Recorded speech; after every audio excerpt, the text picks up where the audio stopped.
স্থানীয় সংবাদ।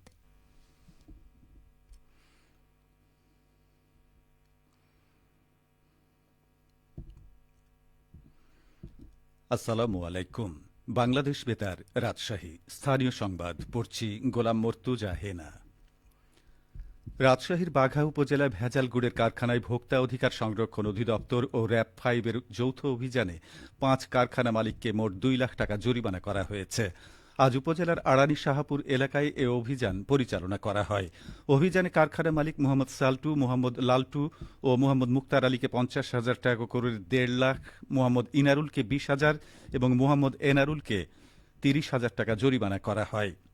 জাতীয় ভোক্তা অধিকার সংরক্ষণ অধিদপ্তর রাজশাহী বিভাগীয় কার্যালয়ের উপপরিচালক ইব্রাহিম হোসেন বলেন, কারখানাগুলোতে চিনি, রং, হাইড্রোজ সহ বিভিন্ন ক্ষতিকারক উপাদান মিশিয়ে ভেজাল গুড় তৈরি করা হচ্ছিল।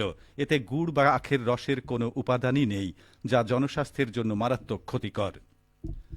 রাজশাহী মহানগর পুলিশের নতুন পুলিশ কমিশনার হিসেবে নিয়োগ পেয়েছেন মোহাম্মদ জিল্লুর রহমান। এর আগে তিনি ঢাকা মেট্রোপলিটন পুলিশের অতিরিক্ত কমিশনার হিসেবে দায়িত্ব পালন করেন। আজ রাষ্ট্রপতির আদেশক্রমে স্বরাষ্ট্র মন্ত্রণালয়ের পুলিশ 1 শাখা থেকে উপসচিব মোহাম্মদ মাহবুবুর রহমান স্বাক্ষরিত এক প্রজ্ঞাপনে এই তথ্য জানানো হয়। একই প্রজ্ঞাপনে আরএমপির পুলিশ কমিশনার মোহাম্মদ আবু সুফিয়ানকে ঢাকা পুলিশ অধিদপ্তরের ডিআইজি করা হয়েছে। রাজশাহী বিশ্ববিদ্যালয় ক্যাম্পাসে শিক্ষার্থীদের যাতায়াতের ভোগান্তি লাঘবে ই-কার সার্ভিস চালু করা হয়েছে। আজ বিশ্ববিদ্যালয়ের প্রশাসন ভবনের সামনে একযোগে 5টি ই-কারের উদ্বোধন করা হয়। পরিবহন দপ্তর সূত্রে জানা যায়, ই-কার সার্ভিস সকাল 8:30 থেকে বিকেল 4:30 পর্যন্ত 6টি রুটে এবং বিকেল 5টা থেকে রাত 9টা পর্যন্ত 5টি রুটে চলাচল করবে। প্রতিবার ব্যবহারের জন্য 5 টাকা ভাড়া নির্ধারণ করা হয়েছে। 5 টাকা ভাড়ায় ক্যাম্পাসের যে কোনো জায়গায় যাওয়া যাবে। রাকসুর সাধারণ সম্পাদক সালাউদ্দিন আম্মার বলেন, রাজশাহী বিশ্ববিদ্যালয়ে শিক্ষার্থীদের চলাচল সহজতর ও পরিবেশ বান্ধব ক্যাম্পাস গড়ার প্রত্যয়ে ই-কার প্রদান মহতী উদ্যোগ।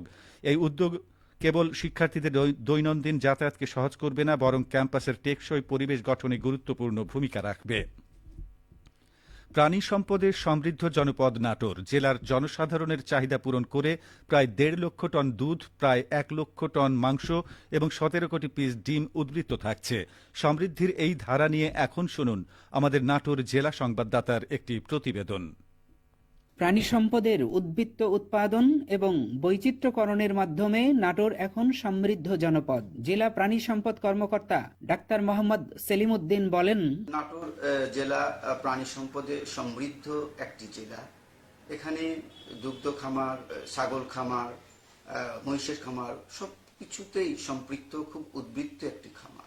এই খামারগুলো এবং নাটোরে যে দুধ, ডিম, মাংস উৎপাদন হয় তা নাটোরে বাসীদের, জনগণের চাহিদা মিটিয়েও অতিরিক্ত উদ্বৃত্ত দুধ, ডিম, মাংস আমরা বাংলাদেশের বিভিন্ন জায়গায় সরবরাহ করে থাকি। এবং এই দুধ উদ্বৃত্ত এবং মাংস, ডিম, দুধ উদ্বৃত্ত প্রধান কারণ হচ্ছে নাটোর জেলার যারা খামারি আছে তাদেরই অবদান বেশি। খামারিদের উৎসাহী মনোভাব, বাজার সৃষ্টি এবং সরকারের প্রাণী সম্পদ বিভাগের প্রশিক্ষণ ও প্রযুক্তি হস্তান্তর, প্রণোদনা প্রদান ইত্যাদি কার্যকর পদক্ষেপ গ্রহণ করার সুফল পাওয়া যাচ্ছে নাটোরে।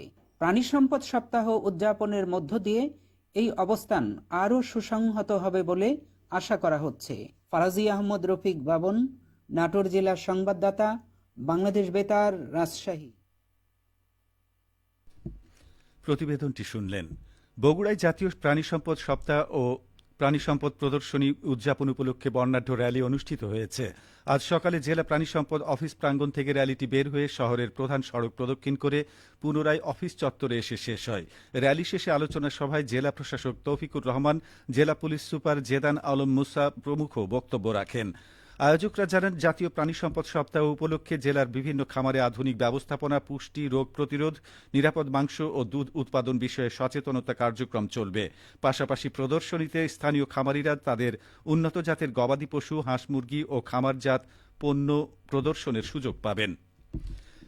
এদিকে নওগাঁর নিয়ামতপুরে এই উপলক্ষে আজ সকালে উপজেলা প্রাণী সম্পদ ও ভেটেরিনারি হাসপাতাল চত্বরে বর্ণাঢ্য শোভাযাত্রা অনুষ্ঠিত হয়। পরে প্রাণী সম্পদ সপ্তাহের উদ্বোধন করেন উপজেলা নির্বাহী কর্মকর্তা মুর্শিদা খাতুন। উপজেলা প্রাণী সম্পদ কর্মকর্তা ডাক্তার আব্দুল্লাহ আল মামুনের সভাপতিত্বে অনুষ্ঠানে বক্তব্য রাখেন নিয়ামতপুর থানার ভারপ্রাপ্ত কর্মকর্তা হাবিবুর রহমান, উপজেলা কৃষি কর্মকর্তা রফিকুল ইসলাম, উপজেলা প্রকৌশলী জাহিদুল ইসলাম প্রমুখ। পরে মেলায় অংশ নেওয়া স্টলগুলো পরিদর্শন করেন অতিথিবৃন্দ। সবশেষে আবহাওয়া। আজ রাজশাহীতে সর্বোচ্চ তাপমাত্রা ছিল ২৭.৮ ডিগ্রি এবং সর্বনিম্ন ১৪.২ ডিগ্রি সেলসিয়াস। বিকেল ৩টায় বাতাসে আপেক্ষিক আর্দ্রতার পরিমাণ ছিল ৪৫%। রাজশাহী ও পার্শ্ববর্তী এলাকায় আজ সূর্যাস্ত সন্ধে ৫টা ১৬ মিনিটে। সংবাদ শেষ হলো। আমাদের পরবর্তী স্থানীয় ইংরেজি সংবাদ সন্ধে ৬টা ৫ মিনিটে।